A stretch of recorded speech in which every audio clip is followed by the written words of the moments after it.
Welcome to another episode of Alex Sass Show.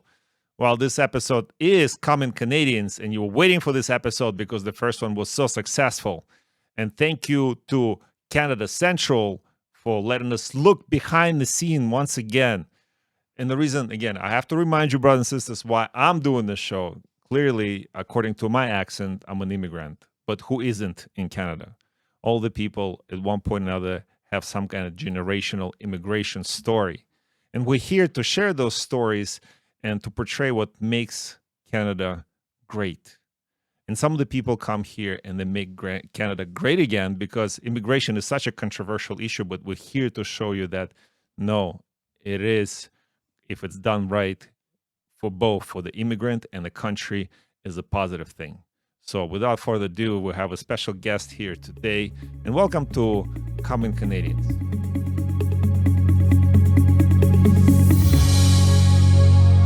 Nikolai, how are you, my friend? Thank you for Great. being on the show.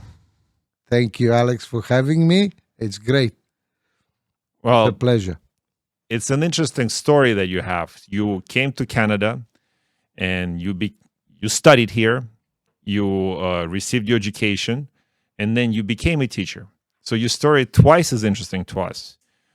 Can you start from the beginning of your journey, how you came to Canada, what prompted you to come to Canada, obviously, and what prompted you to go on the journey of education and then becoming an educator yourself?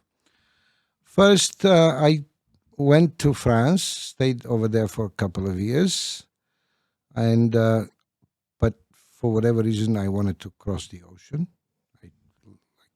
Even up to nowadays, yes, it is. It's the difference is huge. Just look at the cars, just look at the streets, just look at the couches and everything. It's a different thing. Plus, Well, it is one of the biggest country in the world. luckily, I had some education from back my home country, but here I took after trying all kind of odd jobs because that's part of the journey. You have to brush your shoulders and body into all kinds of things. At a certain point, I took a course in a private school, and that's where my going back to the initial education opened. But a year and a half later, I was invited to go teach in that same private school. Mm-hmm. And of course, any school you go, you have at that time it was half local Canadians, half newly arrived or different stages of immigration people. And luckily, for the past more than 10 years, I have been exposed to mainly internationals. Why we get such a good connection, such a good trust and collaboration is because I have immigrated twice. I have been in the frying pan, definitely exposed to plenty of things, and this is pretty much. I believe that one of my missions in life is to help people get better, and of course, being an immigrant twice, I would do as much as I can to help those who come here because I know what kind of discomfort, stress, and it's a challenge, but it's worth it. Basically, you stole my next question. my next question was, how does your own personal immigration experience is applied to your teaching experience? And you basically answered in not so many words. And okay, what is the difference between when you came as a student, and obviously if you answered that question already, but answered it in a different way, and how does it different now? Because do you see the difference between your immigration process and the students now? And how do you help them to adapt to the new environment? First of all, well, when I came, is there a huge difference between the learning process? Not necessarily. Technology has evolved enormously. And in that sense, I would definitely recommend Canada Central because when we came, we had to look for information like detectives, and not knowing enough language, that wasn't an easy task. Now you come, you need to know what to do, where to go, how to organize your first steps, your second steps, how to look for a job. Like this is all prepared, so they have to take advantage, because that will save them. They will save them color of the hair, plus yeah, some other things. So Nikolai, we are very lucky to have Canada Central here with us to explain us the process. But in your personal experience, I guess there's twofold question. First, for like how difficult was it for you when you first immigrated? Obviously, you didn't have a resource like Canada Central, but also how did your immigration process influenced your teaching? Like, Oh, first of all, when I came here, neither of the two languages that you would speak officially in Canada was at a reasonable level. I could, back in my home country, I could translate to my native language Jackie Chan movies. But he doesn't speak much with his tongue. He speaks better with his fists and feet. So, so having, I had to put quite a lot of effort. so did you hit your teachers? No, What's a Jackie Chan reference then? because I had enough English to translate Jackie Okay. Chan movies back in my native country. But that's yeah. Then I took courses, and after a certain point, I decided that my initial technical education was very good base, but I discovered that teaching is probably the most rewarding thing that I can do as a profession. And then on top of that, I believe I have a double treat with this thing, because you see how people progress, and you feel that your patience and your efforts get rewarded. On top of that, when I started getting international students, immigrants, I said, wow, this is it. I'm not moving from here. So I did all kind of courses, additional. I had done my Bachelor of Education, then I did Masters.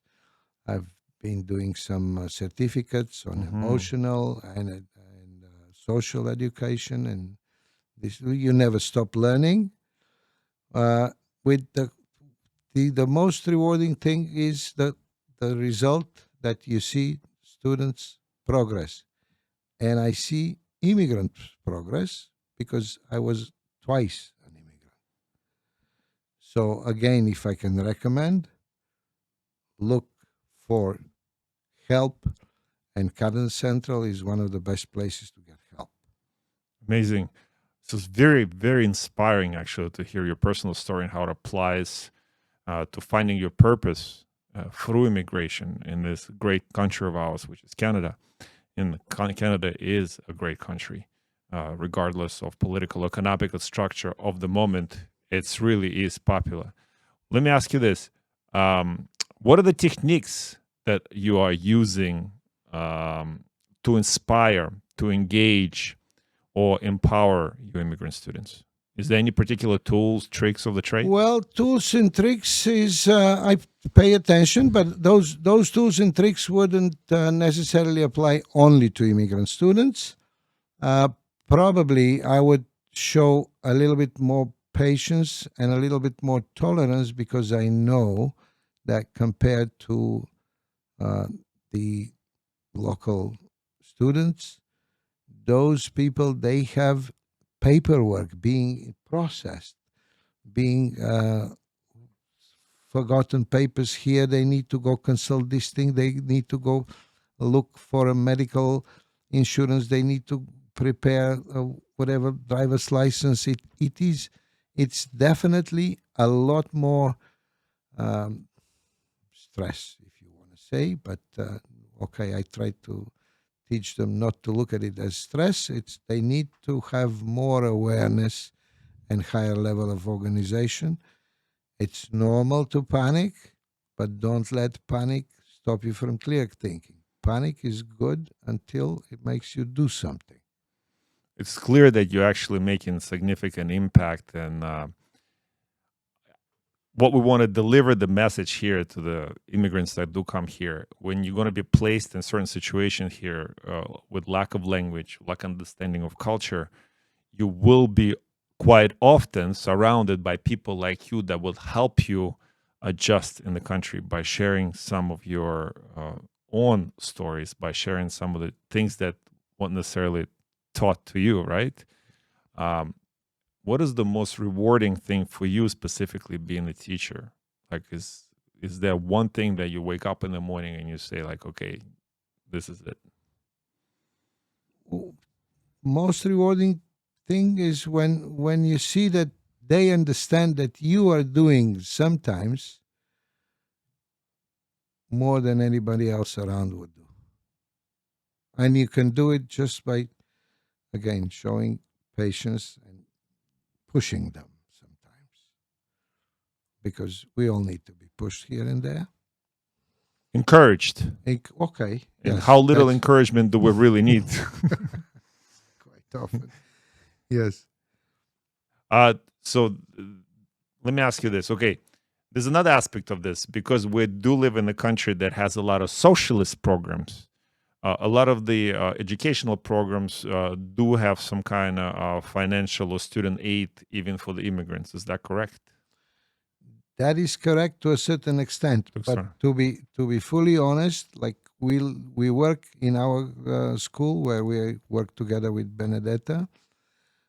We have the international department of our school board, but it is a completely different department, and they have all of their legal necessary steps, procedures, and protocols, which whenever we want to consult, the people are very friendly and they come and explain. But once again, your best bet will be to find someone like Canada Central and have a prepared route with instructions so that you will not waste time and nerves. Perfect. So this has been amazing. Can you give us an advice that specifically for the immigrants that are looking for a career in education? First of all, make your minds open, continue learning, don't give up on whatever your inspirations are, but be ready to get new inspirations along your way. And number one, language. Mm. Language, because you need to communicate. And, well, number 0, which is before 1, get the instructions, get to the protocol. Canada Central can give you that. Amazing. That's an amazing advice. Secondary advice? Secondary advice, life is a journey. Enjoy. Get through the stress, but have fun. That sounds like a good advice to me, Nikolai. Thank you so much for coming here to our show and sharing your energy.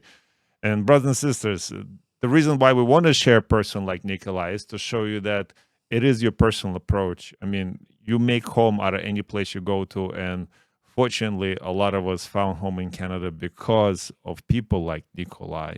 Because you, I believe, immigrated to this country before I did, and you laid the ground. And you weren't the first one, you're not the last one, neither am I. But we're looking forward to more positive immigration into this country because it is important. And this country was built on immigration and continues to be sustained like this. Thank you, brothers and sisters. And thank you for tuning in to Common Canadians. And big shout out to Canada Central for letting us look into the process of immigration a little bit closer. And we'll see you on the next one.